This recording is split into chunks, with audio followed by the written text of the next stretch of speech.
Hi friends, আমি চৈতালি। আপনাদের সকলকে আমার বাগানে স্বাগত। বন্ধুরা, আজকে আমি একটি নতুন গাছ নিয়ে এসেছি। এই গাছটি কিন্তু ভীষণই সুন্দর। আজকের ভিডিওতে আমি এই গাছ সম্পর্কে আপনাদের কিছু তথ্য দেব, যেমন এই গাছের বিভিন্ন ধরনের নাম, কেনই বা হলো এই রকম নাম, পাতার বিশেষত্ব, ফুলের বিশেষত্ব, কিভাবে এই গাছ প্রপাগেশন হচ্ছে, কোথায় রাখবেন আপনি, সূর্যের আলো কীরকম দেবেন, কীরকম মাটিতে লাগাবেন, কোথায় রাখবেন, এই সব কিছু আজকের ভিডিওতে আপনাদেরকে আমি জানাবো। তো চলুন ভিডিওটা শুরু করা যাক। আর ভিডিওটা দেখার পর যদি ভালো লেগে থাকে তাহলে কিন্তু প্লিজ একটা লাইক এবং কমেন্টস করবেন। আর নতুন যারা আমার চ্যানেলে আসছেন তারা কিন্তু প্লিজ প্লিজ প্লিজ আমার চ্যানেলটাকে সাবস্ক্রাইব করে নেবেন। আর সাবস্ক্রাইব বাটনের নিচে যে বেল আইকনটা আছে ওটাকে প্রেস করতে ভুলবেন না, কেননা ওটা প্রেস করে দিলে সামনে যে ভিডিওগুলো আসবে সেগুলো সবার আগে আপনি দেখতে পারবেন। প্রথমেই বলি আমার বাগানে এই গাছ কিভাবে এলো। আজ থেকে ঠিক 7 মাস আগে শান্তা আন্টির বাগান আপনাদেরকে আমি দেখিয়েছিলাম। তো শান্তা আন্টি তার বাগান থেকে এক টুকরো গাছের কাটিং আমাকে দিয়েছিলেন এবং সেই কাটিং গত ডিসেম্বর নভেম্বর মাসে একদম শুকিয়ে গিয়েছিল। আমি পটটাকে দেখে তো ভেবেছিলাম একেবারে গাছ মরেই গেছে, ওই পটে অন্য কোনো গাছ লাগাবো। হঠাৎ করে ফেব্রুয়ারি মাস আসার পর থেকে আমি দেখলাম ওই পটের মধ্যে আবার নতুন করে চারা গাছ জন্ম নিল এবং আমার মন আনন্দে ভরে গেল। ভীষণ দুঃখ পেয়েছিলাম যখন গাছগুলো শুকিয়ে গেছিল। তো এখন আমি বুঝলাম যে ওই সময়টা ছিল এই গাছগুলোর ডরমেন্সি পিরিয়ড। তো আপনারা কিন্তু এরপর থেকে আমার মতো আর ভয় পেয়ে যাবেন না। যে পটে রাখবেন ঠিক দেখবেন ডরমেন্সি পিরিয়ড চলে যাওয়ার পরই আবার নতুন করে সেখান থেকে গাছ তৈরি হয়ে যাবে। এই গাছ আপনি কাটিং থেকে খুব ভালোভাবে তৈরি করতে পারবেন খুব সহজেই। এছাড়াও এই গাছ কিন্তু রুট থেকেও তৈরি হয়, আমি আপনাদেরকে এক্ষুনি দেখাবো। তো চলুন এবার এই গাছের নামটা বলেই ফেলি। এই গাছের নাম হচ্ছে সানসেট বেলস। অনেকে একে ব্ল্যাক ফ্লেমিঙ্গো, ক্রিস্টোথেমিস অথবা কপার লিফ নামে জেনে থাকে। আর এর সাইন্টিফিক নেম হচ্ছে ক্রিস্টোথেমিস পালচেলা। আর এটি জেসনেরিয়াসিয়া ফ্যামিলি থেকে বিলং করে। আর এর আদি নিবাস হচ্ছে ক্যারিবীয় অঞ্চল। আমাদের দেশি বাগানে বেশ ভালোই মানিয়ে নিয়েছে এই গাছটি, কিন্তু শীতের সময় একটু অসুবিধা হলেও গরমের সময় অর্থাৎ মার্চ থেকে নভেম্বর মাস পর্যন্ত এই গাছে কিন্তু আপনি অফুরন্ত ফুল পেয়ে যাবেন। আর যদি ফুল নাও আসে আপনার কাছে তাহলে কিন্তু আপনার বাগানকে সাজিয়ে রাখবে এর পাতা দিয়েই। আপনি এই গাছকে ছোট্ট টবে লাগাতে পারবেন, হ্যাঙ্গিং বাস্কেটে লাগাতে পারবেন, অথবা যদি বাগানের বর্ডার করতে চান তাহলেও এই গাছ দিয়ে সুন্দর করে সাজিয়ে বর্ডার তৈরি করতে পারবেন। ভীষণই সুন্দর ফুল হয় এতে। তো আমার তো গাছে ছোট ছোট সবে কুড়ি এসেছে, এই যে দেখতেই পাচ্ছেন একদম পাতার মাথার দিকে অর্থাৎ উপরের সাইডটাতে দেখুন প্রত্যেকটি পাতার নোড এরিয়া থেকে এর কুড়ি তৈরি হয় এবং কুড়ি এবং ফুলের বিশেষত্বের জন্যই এই গাছের নাম কিন্তু সানসেট বেল হয়েছে। প্রতিটি পাতার একদম উপরের অংশে কিন্তু অনেক অনেক কুড়ি আসে এই গাছে এবং দেখতে দারুণ লাগে। আমি আপনাদেরকে দেখাচ্ছি, দেখুন এই যে দেখছেন বৃষ্টি হয়েছে তো জল রয়েছে। এই যে হলুদ অংশটি এটি হচ্ছে পাপড়ি, আর এই যে কমলা রঙের অংশটি দেখছেন এটি হচ্ছে এই ফুলের বৃতি। তো যখন এই ফুল ফুটবে, ফুলটা 3-4 দিন আপনার বাগানে থেকে যাবে, কিন্তু তারপর বৃতিটা কিন্তু অনেক দিন পর্যন্ত গাছে থেকে যায় এবং ভীষণই সুন্দর লাগে। আর এখানেই সিড তৈরি হয়। ফুল ঝরে যাওয়ার 2-3 দিন পর থেকে প্রায় 1 মাস পর্যন্ত কিন্তু এই বৃতির জন্যই এই গাছটিকে খুব সুন্দর দেখায়। আর এই ফুলের বৃতিটা কিন্তু দেখতে অনেকটা কাপের মতন। তাই দেখুন এই কাপের মধ্যে কীরকম জল জমে আছে। কিছুক্ষণ আগে আমাদের এখানে বৃষ্টি হয়ে গেছে, তো সেই জমা জল। আর জানেন বন্ধুরা এই গাছের নাম কেন সানসেট বেলস হয়েছে? সূর্য যখন অস্ত যায় ঠিক সেই সময় আকাশের রং দেখবেন লাল এবং হলুদের ছটায় ভরে যায়।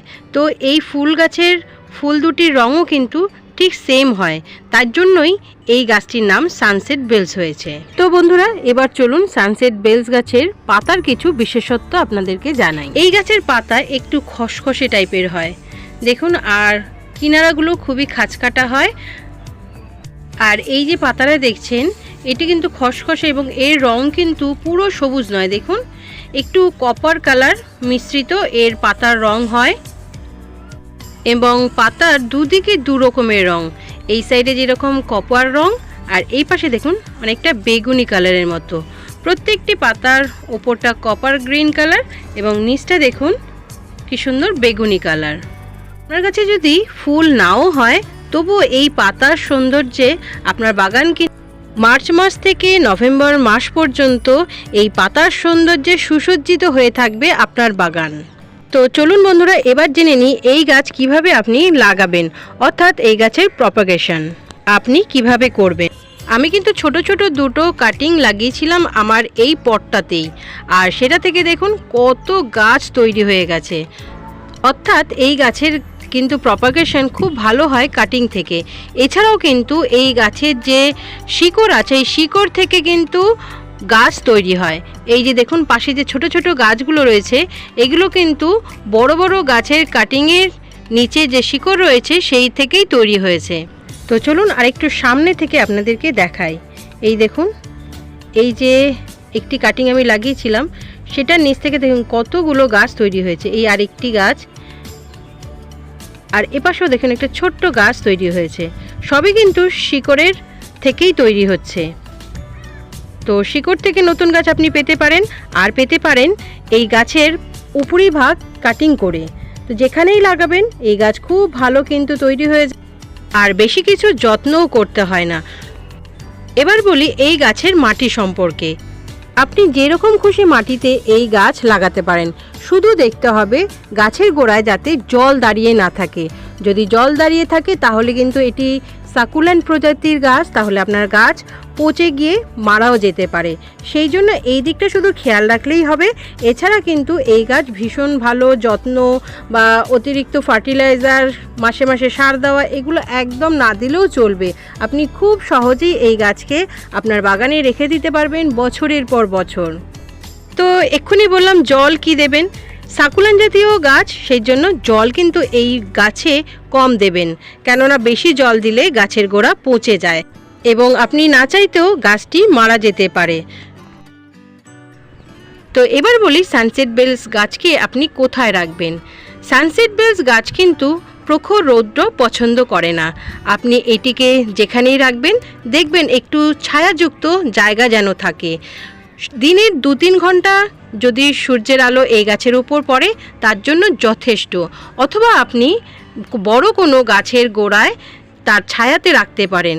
হালকা হালকা রোদ এই গাছের উপর পড়লে তবেই কিন্তু আপনাকে ভালো ফুল দেবে এবং পাতার রঙও থাকবে সারা বছর উজ্জ্বল বর্ণের। ভিডিওতে আপনাদের দেখাবো আমি এই গাছ কি করে নতুন পটে স্থাপন করি এবং এই গাছের জন্য মাটিটা আমি কিভাবে তৈরি করব, সব কিছু দেখাবো।